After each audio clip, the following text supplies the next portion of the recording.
Hello बच्चों, let's see this question. Point A in the given curve shifts to higher value of velocity if options are T is increased, P is increased, V is increased and molecular weight that is M is increased.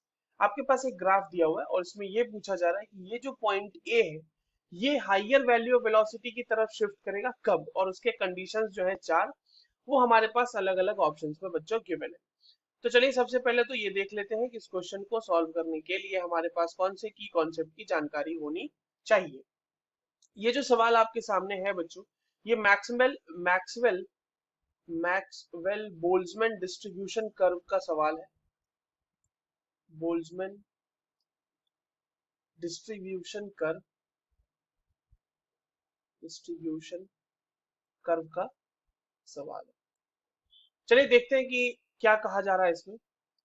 हमारे पास जो graph है उसमें ये बोला जा रहा है कि जो पॉइंट ए है उसकी वैल्यू हायर वेलोसिटी की तरफ शिफ्ट हो जाएगी.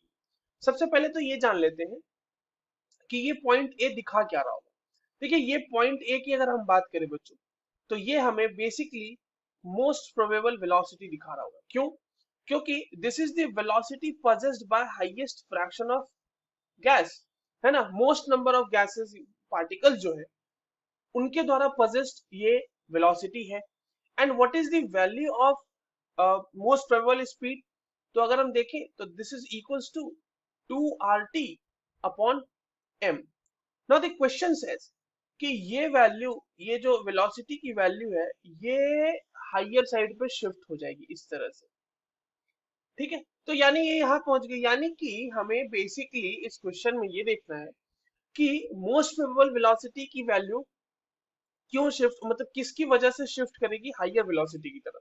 यानी अगर हमें मोस्ट प्रोबेबल वेलोसिटी की वैल्यू बच्चों बढ़ानी है तो हम क्या कर सकते हैं. अब आप देखिए मोस्ट प्रोबेबल जो स्पीड है उसके फॉर्मूला में it is dependent upon two factors, temperature and molar mass या molecular weight of the gases particle. R एक कांस्टेंट है, टू भी एक कांस्टेंट है. तो जो वीएमपी है most probable speed that is directly proportional to temperature. तो अगर टेम्परेचर हम बढ़ाएंगे तो वीएमपी की वैल्यू भी बढ़ जाएगी, और अगर हम m की वैल्यू डिक्रीज करेंगे तो वीएमपी की वैल्यू इंक्रीज करेगी. तो यही दो फैक्टर्स तो बस हमें देखने थे. देखते हैं ऑप्शन क्या कह रहा है हमारा.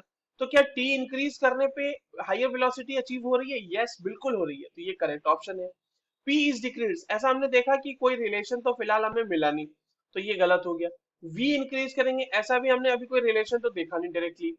मॉलिक्यूलर वेट जो m का है वो डिक्रीज हो रहा है, इज डिक्रीज, तो वो इंक्रीज कर रहा है. बिल्कुल सही बात है, ये भी सही आंसर है. तो ए और डी तो हमारे सही से हमें दिख रहे हैं. सी, बी और सी को नेग्लेक्ट करने के लिए या उनको हटाने के लिए एक बार और एक चीज समझते हैं.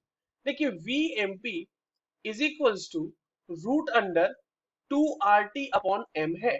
और अगर बच्चों हम आइडियल गैस इक्वेशन लगा लें फॉर 1 मोल ऑफ गैस, तो पीवी इज इक्वल्स टू क्या होता है nRT. तो n की वैल्यू हम 1 रख देंगे तो पीवी इज इक्वल्स टू हो जाएगा RT.